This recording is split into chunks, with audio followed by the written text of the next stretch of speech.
종교개혁, 즉 개혁이죠. 종교개혁이 언제 일어났습니까? 1517년. 우리 크리스찬들은 초연대를 기억하시면 좋을 것 같아요. 1517년, 16세기죠. 1517년. 이 종교개혁이 마르틴 루터로부터 시작해서 본격적으로 펼쳐지기 전에 저번 주에 제가 말씀드렸지만 14, 5세기, 16세기, 14세기부터 피렌체, 이탈리아의 피렌체 르네상스 개혁이 일어납니다. 이것이 바로 16세기 종교개혁으로 이어집니다. 자, 우리는 종교개혁을 이해할 때 이 부분을 놓치면 안 됩니다. 절대로. 자, 피렌체 르네상스의 그 개혁. 여러분 신곡 들어보셨죠? 신곡. 누가 썼어요? 단테가 썼죠. 단테가. 초등학교 때 여러분 스트레스 받으면서 그거 고전 읽기 안 읽어봤어요? 그거? 선생님께서 읽으라 해서 저도 초등학교 때 단테 신곡 읽는데요. 너무 어려운 거예요. 읽었어요 그때. 그 고전 읽기 대회 나가서 성적은 좋지 않았지만 신곡을 쓴 단테는 9살 때 베아트리차라는 소녀가 지나가는 걸 딱 봐요. 이렇게 아름다운 소녀가 있을까? 그 9살 때요. 이 단테가 뿅 갑니다. 그런데 그 후 9년 후에 이 단테는 다른 여자와 결혼합니다. 베아트리차와 결혼 못해요. 성인이 된 단테가 아르노강, 여러분 생소하지 이 강이? 그러나 아마 두 분한테는 생소하지 않을 거예요. 아르노강 산타 트리니타 다리에서 이 꽃다운 여인을 9년 후에 보게 됩니다. 결혼한 후에. 그 그림 한번 펼쳐주세요. 이 그림입니다. 바로 이게 단테예요. 베아트리차가 누굴까요? 여기서? 이미 다른 이게 지금 뭐 친구와 같이 가나요? 연인과 같이 가나? 아무튼 이 아름다운 베아트리차를 딱 9년 후에 딱 바라봐요. 그녀의 아름다움을 찬미합니다. 이 단테의 신곡에 보면 베아트리체 얘기가 빠지지 않고 나옵니다. 자기 개인적인 사랑 얘기가 나와요. 천국과 지옥과 연옥을 얘기하는 그 와중에 단테가 베아트리체의 아름다움을 계속 얘기합니다. 완전 이 여자에 빠진 거죠. 이런 것은 한 여자의 아름다움을 얘기한다는 것은 중세 시대에는 상상도 못할 일입니다. 이거 개혁입니다. 이것이 바로 하나님이 준 여성의 그 아름다움을 이 단테가 찬미하기 시작했어요. 하나님이 준 이 생명 이것이 바로 개혁입니다. 베아트리체라는 젊고 아름다운 여성에 대한 이 정신적인 몰입이라는 표현이 맞을 거예요. 이것은 르네상스 미학의 상징적 원동력이 됐습니다. 이 미학이 이 아름다움을 보는 눈이 바꿔진 거죠. 이것이 바로 개혁입니다. 바로 여기서 르네상스 시대 정신이 출발하게 됩니다. 단테예요. 개혁자입니다. 이 사람도. 제가 개혁자라고 하는 겁니다. 누구도 이 단테를 개혁자라고 얘기하지 않습니다. 개혁자입니다. 그러나요. 자, 오늘 공부를 좀 많이 합니다. 역시 14세기에 보카치오라는 작가가 있습니다. 데카메론 들어보셨죠? 데카라는 것이 10이라는 숫자입니다. 헬라어로 데카 그러면 10이라는 숫자 10. 데카메론 10개의 이야기, 10사람의 이야기라는 뜻입니다. 이게 무슨 얘기냐면 14세기에 피렌체를 중심으로 새카만 병이 돌았죠. 이게 뭐죠? 흑사병입니다. 흑사병. 그냥 유럽을 다 휩쓸어 버렸습니다. 이 흑사병이. 흑사병이 피렌체 도시를 휩쓸었을 때 그것을 배경으로, 그런 역사적인 배경으로 10명의 사람, 7명의 여성과 3명의 남성이 만나가지고 어디를 순례합니다. 그 도시를 순례하는 여행을 하면서 10사람이 각각 10개의 이야기를, 100가지 이야기죠. 그러니까 100가지 이야기를 얘기를 이렇게 하는 내용을 엮은 책이 바로 데카메론입니다. 그런데 여러분 데카메론 읽어보셨어요? 읽어보셔야죠. 이 그림이 지금 데카메론, 그죠? 남자 3명과 여성 7명이 이렇게 앉아가지고 서로 이야기를 주고받아요. 그런데 이 이야기가, 이 사람들의 주로 나눈 이야기가 뭐냐면요, 인간의 본능, 성적인 본능, 본성, 그리고 추악한 얘기들, 그런 어떤 뭐 위설적인 얘기들도 많이 나옵니다, 이 책에. 여러분, 중세 시대 때는 상상도 못할 일입니다. 그러나 보카치오는 개혁한 겁니다. 왜 우리가 그 얘기를 못하냐? 성적인 본능은 하나님이 준 것인데 우리는 이것을 얘기할 수 있어야지 라고 보카치오는 이 책을 통해서 얘기합니다. 이것이 바로 개혁입니다. 혁명이죠. 예. 그리고 동시에 이 데카메론에서는 가톨릭 교회의 부패와 무능, 세상에 흑사병이 이렇게 펼쳐진, 그냥 사람들 갖다 유럽 인구의 3분의 1이 그때 죽었대요. 여러분 상상해보세요. 우리나라 인구의 3분의 1이 죽었다고 해봐요. 질병으로. 예? 아비규환이겠죠. 예. 그런데 그랬을 때 그렇게 흑사병이 그 피렌체를 뒤덮었을 때 가톨릭 교회는 도대체 뭐 됐냐? 예. 막 그것을 노골적으로 막 비난하고 타락한 사제에 대한 신랄한 비판, 비논리적인 기독교 교리에 대한 풍자도 이 보카치오의 데카메론에 나옵니다. 개혁이죠. 그러죠? 감히 이거 누구도 손을 못 대는 내용의 개혁입니다. 르네상스를 언급할 때 15세기 피렌체의 화가 마사초를 그냥 지나칠 수가 없습니다. 지오반이라는 이름을 가지고 있는 마사초. 예. 산타마리아 노벨라 성당 벽면에 전시되어 있는, 저도 가보지 않아 가지고 참 자신 있게 말은 못 하겠지만 성삼위일체라는 그림이 있습니다. 이 그림. 근데 성삼위일체, 성삼위 하나님이 도대체 어디 계세요? 이 성자 예수님은 계시는데 성부 하나님은 어디 계실까요? 글쎄, 이분일까요? 네, 아무튼 상상해보세요. 성령 하나님은 어디 계세요? 성령 하나님은 잘 안 보이시네. 네, 아무튼 이 그림을 그렸는데요. 마사초라는 이 작가, 르네상스의 이 화가, 지오반니 마사초라는 이 화가가 이 성삼일체를 그렸는데 바로 원근법을 사용한 최초의 그림이랍니다. 이것이. 원근법이라는 게 뭐죠? 멀리 있는 거, 가까이 있는 것을 구분해서 그림에 그리는 거죠. 이 미술사, 미학에 있어서의 혁명입니다. 이것이 개혁이죠. 원근법이 적용된 최초의 그림이라고 합니다. 우리는 르네상스를 얘기할 때 레오나르도 다빈치를 빼놓을 수가 없죠.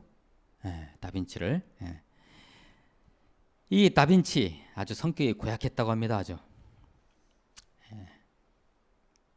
그리고 변덕도 심하고 뭘 한 가지 시작하면 완성을 못했다고 그래요. 다빈치가. 천재가 원래 그런가 봐요. 근데 이 다빈치, 여러분 이 무디 서안에 보면 오늘 그 모나리자 그림 나오죠? 이게 다빈치가 그린 그림이에요. 그걸 참고하세요. 이 다빈치가 열어놓은 개혁이 뭐였냐면요. 이 마사초가 그린 그림의 성삼위일체에서는 선으로 된 원근법이죠. 그런데 이 모나리자 그림에 나오는 원근법은 뭐냐면 대기 원근법이라는 겁니다. 대기 원근법. 이게 뭐냐면은 가까이 있는 물체와 멀리 있는 물체를 약간 흐리게, 멀리 있는 물체를 흐리게 함으로써 원근법을 얘기하는 미술사의 혁명입니다. 이것도 개혁입니다. 이게 바로 이 다빈치는 그러한 세계를 열어놨습니다. 그리고 원근법의 절정을 보여준 다비드상, 다윗상 여기입니다. 좀 민망하죠? 이게 누가 조각했냐면 그 유명한 천재, 이 르네상스의 최절정 미켈란젤로입니다. 바로 미켈란젤로. 미켈란젤로가 이게 왜 원근법이냐? 머리가요 굉장히 커요. 그런데 사람들은 밑에서 볼 거 아닙니까, 그죠? 밑에서 보면서 그 머리를 이렇게 그 원래 머리를 볼 수 있도록 원근법으로 이렇게 보니까, 그죠? 멀리서 보니까 그렇게 조각해 놓은 미켈란젤로의 다비드상입니다. 다비드상. 이게 머리가 굉장히 큽니다. 어때요? 머리 컸나요? 머리가 생각보다 커요. 그런 것을 감안하고 조각한. 이 미켈란젤로요. 이 사람도 성격이 고약한 사람입니다. 천재들이 다 그런가 봐요. 그런데 하나님과 뜨거운 만남을 가졌던 미켈란젤로가 하나님부터 감동을 받아가지고 조각, 회화, 건축 이것을 아우르는 그러한 혁명을 조형예술의 3대 장르를 통합시킨 그야말로 신과 같은 그런 미켈란젤로 개혁자입니다. 개혁자. 이 미켈란젤로는 20세기 현대 추상주의 작가들에게까지 영감의 원천이 됐다고 합니다. 뭡니까? 삶과 인간을 하나님의 관점에서, 하나님이 주신 관점에서 제대로 보는 거예요. 이제 제대로 보기 시작하는 거죠. 이게 바로 개혁이라는 것입니다. 개혁. 자, 르네상스 피렌체의 중심 인물 이 다빈치를 유시해서 미켈란젤로, 그리고 신곡을 쓴 단테, 새로운 시대 정신과 기독교 신앙을 이들은 결합시켰고, 새로운 시대 정신 그리고 기독교 신앙을 잘 결합시켰고, 이 보디첼리와 미켈란젤로가 기독교 신앙을 새롭게 해석을 하고요. 다윗상, 이 다윗이 바로 성경 인물이잖아요, 그죠? 새롭게 해석하고, 여타 르네상스 예술가와 인문주의자들은 기독교 신앙의 초월성을 강조하고 르네상스 미학의 완결을 향해 계속해서 그들은 전진했던 것입니다. 14세기, 16세기 피렌체 르네상스가 우리에게 남긴 것은 미래의 아름다움에 대한 도전입니다.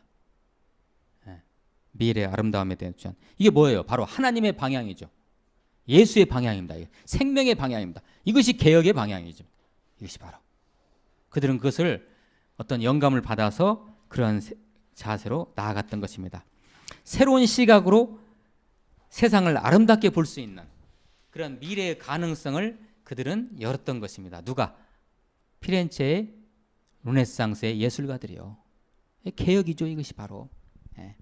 하나님의 인간을 향한 창조 목적과 방향과 취지를 향해 끊임없이 그들은 그 방향에 맞춰갔던 것입니다.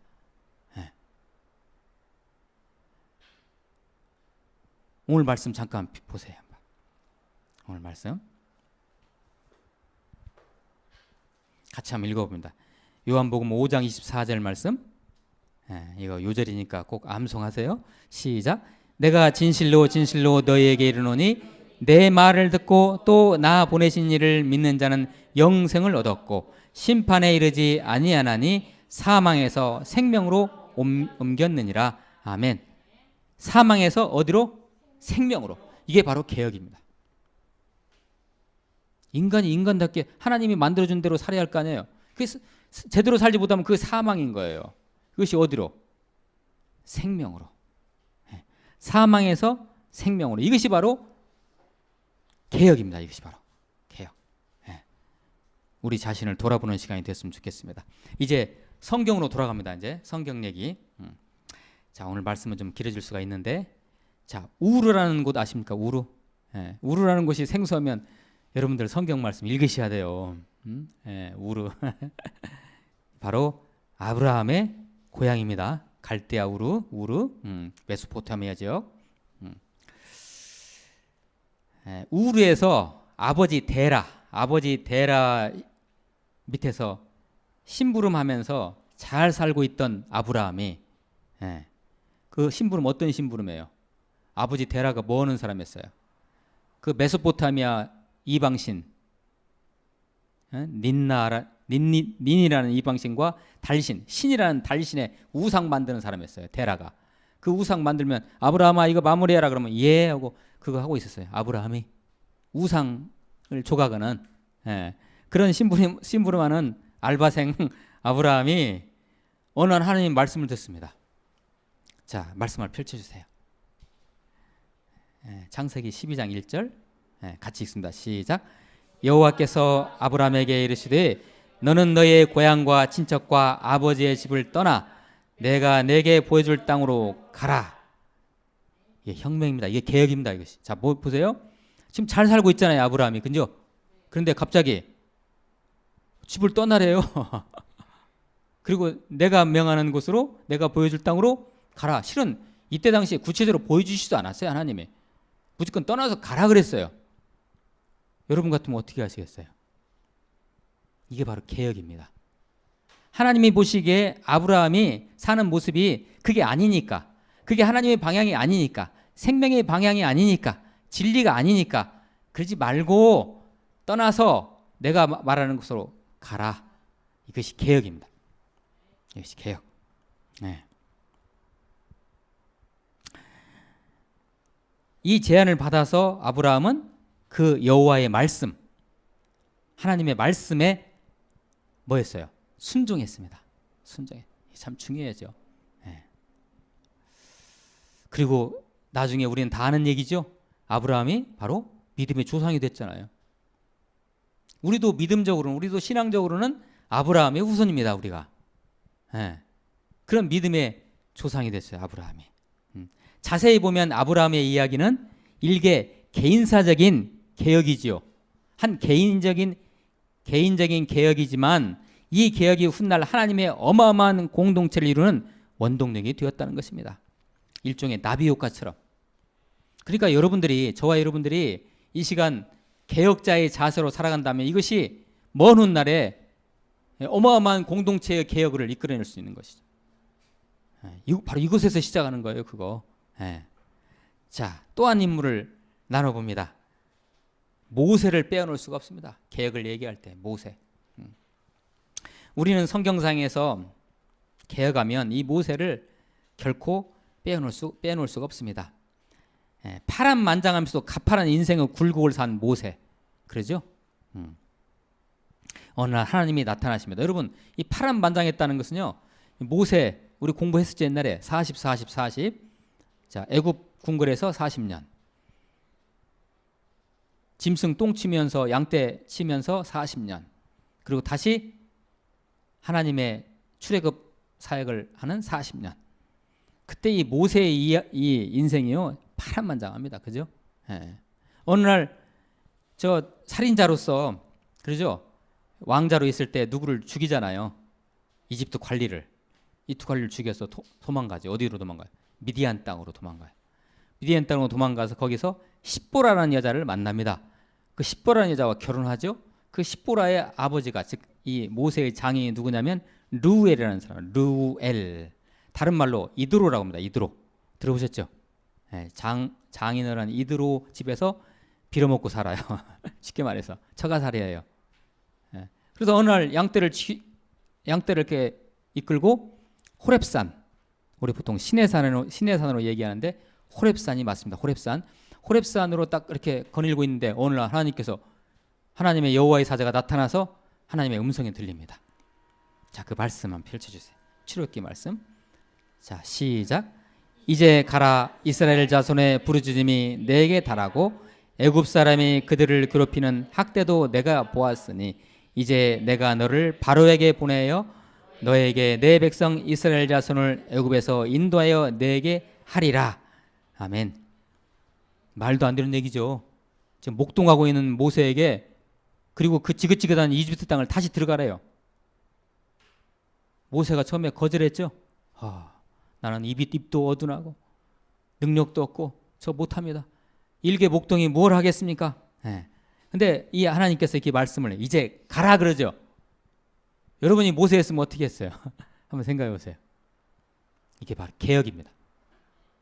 어떻게 목동했던 사람이 어떻게 이집트 바로, 그때 당시 바로 왕이면 지금의 트럼프 정도, 트럼프보다 더 강력하죠. 앞에 가가지고 200만 명 되는, 150만 명 이상 되는 그 자기 백성들을 어떻게 끌어가줍니까? 우리나라 지금 미국과 FTA 협상도 제대로 못 오는 판인데 제대로, 그죠? 어떻게 그 협상을 합니까? 그런데 하나님이 가라고 해요. 그 뒷얘기는 여러분 잘 아시죠? 어떻게 됐는지. 오늘은 시간 관계상 얘기 않습니다. 여러 우여곡절 끝에 고센 땅, 그 고센 땅에 거주했어요. 그 이집트에 있는 히브리인들이. 고센 땅에 있는 이집트에 노예되는 히브리인들을 결국 가나안 땅으로 향해서 끌어냅니다. 누가? 하나님으로부터 명받은 모세가 끌어냅니다. 이게 개혁입니다. 이게 완전 패러다임이 바꿔지는 거죠. 430년이면 여러분 생각해 보세요. 430년 짧은 세월이에요? 430년으로 이집트에 살았으면 그 사람들은 이집트 사람들이에요. 근데 이집트 사람들인 그 히브리인들, 이미 이집트 사람이 된 히브리인들을 당신네들은 이집트인이 아니야, 히브리인들이야, 나와. 그래서 끌어내 왔어요. 이게 개혁이죠. 엄청난 개혁입니다. 이것은 성경에 나와 있는 최고의 개혁입니다. 이것은 그냥 혁명 뒤바꿔버린 거예요. 왜 하나님은 모세에게 그런 명령을 내렸을까요? 그게 아니니까. 히브리인들이 이집트에 사는 것이 그게 아니니까. 그것이 하나님의 방향이 아니니까. 생명의 방향이 아니니까 나와라 이런 얘기예요. 나와라. 자, 오늘 말씀 다시 한번 읽어봅니다. 요한복음 5장 24절 말씀 시작. 내가 진실로 진실로 너에게 이르노니 내 말을 듣고 또 나 보내신 이를 믿는 자는 영생을 얻었고 심판에 이르지 아니하나니 사망에서 생명으로 옮겼느니라. 사망에서 생명으로. 이집트에서 나온 것은 사망에서 생명으로 옮겨지는 것입니다. 개혁입니다. 이것이 바로. 또 한 사람을 우리는 나눠야 됩니다. 성경에 나오는 개혁자. 혹시 짐작하실는지요? 또 한 사람 개혁자를 우리는 나눠야 됩니다. 바로 느헤미야입니다. 느헤미야. 우리 수예배 때 지금 느헤미야 하고 있는데 70여 년 전 무너졌던 유대 공동체, 성전이 무너졌지 않습니까? 그리고 그들은 바벨론으로 끌려갔잖아요. 70년 후에 돌아오죠. 다시 예루살렘으로 돌아와서 수룹바벨이, 이름들이 생소하죠? 잘 기억해 두세요. 수룹바벨이 성전을 복원합니다. 잘 안 돼요. 그를 이어서 제2차 포로기한테 돌아온 에스라가 다시 성전을 또 복원합니다. 근데 만만치가 않습니다. 이것이 성전을 복원했는데 유대 공동체가 회복되지 않아요. 그리고 유대 공동체가 지리멸렬해지고 있어요. 성전은 복원해 놨는데 그들이 정체성이 유대가 아니에요. 히브리인이 아니에요. 그래서 이것을 느헤미야의 동생이 저쪽 그 바사 페르시아의 수상궁에 있는 느헤미야에게 편지를 써요. 편지를 쓰는 게 아니고 죄송합니다. 걸어서 형한테 가요. 가서 형한테 얘기를 해요. 형, 우리 공동체가 이거 무너지게 생겼어. 성전은 복원했는데 지금 말이 아니야. 나라가 민족이 말이 아니야 하니까 느헤미야가 가슴을 치면서 울면서 기도해요. 그리고 하나님께 구해요. 이걸 어떻게 해야죠 하나님? 하니까 하나님께서 이 느헤미야를 그때 당시 왕이 바사의 왕이 아닥사스다 왕입니다. 아닥사스다 왕의 술 맡은 관원으로 보냅니다. 쉽게 말해서 내시죠. 쉽게 말해서 지금의 비서실장으로 보냅니다. 아무튼 그 얘기는 나머지 이제 자세한 얘기는 이제 약하고요. 비서실장이 돼가지고 느헤미야가 그 왕한테 얘기를 해요. 실은 우리 민족이 이렇게 됐습니다. 왕의시 어떻게 해야죠? 하니까 제가 가야 될 것 같습니다. 하니까 왕이 다 배려해가지고 다 보내줘요. 자, 성전은 복원이 됐는데 중요한 것이 뭐예요? 성이죠. 성벽. 이 성벽이 중요해요. 허물어진 그 성벽을 쌓고 성전을 보호하고 이 유대 공동체를 내가 다시 세워야 되는데 이 일을 하겠습니다 하고 그 왕한테 얘기하니까 왕이 모든 것을 배려해가지고 이 느헤미야를 유대 땅으로 보냅니다. 이게 바로 3차 포로 귀환입니다. 느헤미야를 총독으로 파견하는 것이죠. 총독으로. 느헤미야가 와서요. 그 성벽을 며칠 만에 복원했냐면요. 놀라지 마세요. 우리 한국의 그 부실 건축 있죠. 며칠 만에 쫙쫙 하는 거 그건 2도 아니에요. 52일 만에 이 성벽을 복원해 놓습니다. 아마 잘 모르시니까 실감이 안 나시겠지만 이 성벽을 그때 당시에 52일 만에 복원했다는 것은 대단한 것입니다. 느헤미야가. 근데 이것은 성벽을 세웠다는 것은 다시 복원했다는 것은 상징적인 것입니다. 진짜 복원한 것은 따로 있습니다. 그것이 바로 느헤미야의 개혁의 요체입니다. 뭐였냐면 느헤미야는 이 유대 백성들의 철저한 정신개혁, 너희들의 정체성이 유대인이다라는 것을 알려주는 영적 개혁, 정신적인 개혁을 느헤미야가 에스라와 그 다음에 여러 레위인들 이런 사람들 도움을 받아가지고 그런 개혁을 합니다. 그리고 인적 개혁을 합니다. 사람 개혁을 합니다. 느헤미야가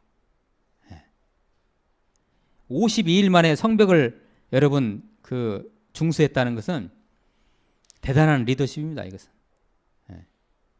사람들이 불평이 많았을 거 아니에요. 그것을 전부 다 이끌어가고 전부 다 그들을 배려하고 또 반대 세력들 얼마나 많습니까? 반대 세력들, 특히 그 유명한 반대 세력들 누구예요? 산발랏. 이런 이름들도 여러분 기억해 두세요.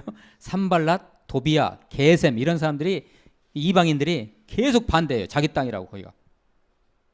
짓지 말라고, 성벽하지 말라고. 이거 우리 영역이니까 하지 마라. 그런 반대 속에서도 느헤미야는 이 계획을 이끌어갑니다. 느헤미야는 뭐 했나요? 이 사람은 왕도 안 해요. 그렇죠? 느헤미야 왕 안 해요? 느헤미야가 제사장 했나요? 아니죠. 느헤미야가 레위인이었나요? 아니에요. 아무것도 아니에요. 그냥 순수한 평신도 공직자 출신일 뿐이에요. 평신도 공직자 출신인 느헤미야가 이 개혁을, 그 공동체 개혁을 이끌어갑니다. 성경에 나와 있는 참 대단한 개혁자입니다. 그 원동력이 무엇이었을까요? 느헤미야 개혁의 원동력이 무엇이었을까요? 자, 이것이 이 부분을 여러분들이 잘 주목하셔야 됩니다. 이게 앞으로 우리가 마틴 루터를 얘기할 때 그것으로 연결이 됩니다. 이제 자, 느헤미야 개혁의 원동력 오늘 말씀 느헤미야서 8장 1절 한번 같이 한번 읽어봅니다. 8장 1절 먼저 시작. 이스라엘 자손이 자기들의 성읍에 거주하였더니 일곱째 달에 이르러 모든 백성이 일제히 수문 앞 광장에 모여 학사 에스라에게 여호와께서 이스라엘에게 명령하신 모세의 율법책을 가져오기를 청하매. 무슨 계획입니까? 뭘 통한 계획이죠? 말씀을 통한 계획입니다. 율법책이 뭡니까? 율법책이 모세 오경입니다. 토라, 모세 오경. 이들에게 이 율법책이 그들에게 목숨과 같은 것입니다. 말씀을 통한 개혁이 느헤미야의 개혁의 출발점입니다. 계속 이어서 8장 8절 9절 같이 읽어봅니다. 시작. 하나님의 율법책을 낭독하고 그 뜻을 해석하여 백성에게 그 낭독하는 것을 다 깨닫게 하니 백성이 율법의 말씀을 듣고 다 우는지라. 총독 느헤미야와 제사장 겸 학사 에스라와 백성을 가르치는 레위 사람들이 모든 백성에 이르기를 오늘은 너희 하나님 여호와의 성일이니 슬퍼하지 말며 울지 말라 하고. 여러분, 느헤미야가 성벽을 건축하고자 했을 때, 중수하고자 했을 때 그 백성들이 다 지쳐 있어가지고 나 안 해 이런 애들을 전부 다 설득해가지고 데려왔는데 그 원동력이 뭐였어요? 말씀을 가지고 모세 율법을 가지고 그들에게 너의 정체성은 이런 것이야라고 얘기를 했어요. 그들이 개혁이 된 거예요. 이게 바로 개혁입니다. 말씀을 통한 개혁. 성경에 있는 우리의 개혁자 느헤미야를 우리는 나눠봤습니다. 느헤미야 개혁의 원동력이 뭐였다고요? 말씀입니다. 말씀. 하나님의 말씀. 말씀. 살아계신 하나님께서는 지금도 이 순간도 하나님의 방향에서 벗어난 사람들을 향해서 끊임없이 말씀하십니다. 그러죠? 뭐라고요? 오라, 돌아서라, 방향 바꿔라.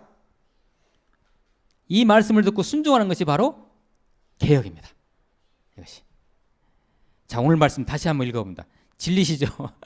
오늘 말씀 요한복음 5장 24절 말씀 다시 한번 읽어봅니다. 시작. 내가 진실로 진실로 너에게 이르노니 내 말을 듣고 또 나 보내신 이를 믿는 자는 영생을 얻었고 심판에 이르지 아니하나니 사망에서 생명으로 옮겼느니라. 아멘. 이제 말씀을 마무리합니다. 르네상스 시대의 여러 천재들, 그 천재들을 통해서 하나님은 인간들로 하여금 하나님을 바라보게 하셨습니다. 인간들로 하여금 하나님을 바라보게 하셨습니다. 하나님의 의도하신 방향으로 삶을 추구하도록 하셨습니다. 그리고 성경에서 우리 살펴보았듯이 아브라함과 모세와 느헤미야 우리 같이 나눠봤죠. 이들을 통해서 끊임없이 오직 한 방향으로 계획을 이끄셨습니다. 그것이 어떤 방향일까요? 예수의 방향입니다. 하나님의 방향입니다. 말씀의 방향입니다. 이게 바로 개혁입니다. 그 방향으로 가는 거. 이제 이 개혁의 대열에 누가 동참해야 됩니까? 저와 여러분 차례입니다. 이제 아브라함과 모세와 느헤미야만 합니까? 우리 차례예요. 이제 우리는 예수 그리스도 안에서 주님 다시 오시는 그날까지 우리는 영원한 개혁자입니다. 기도하시겠습니다.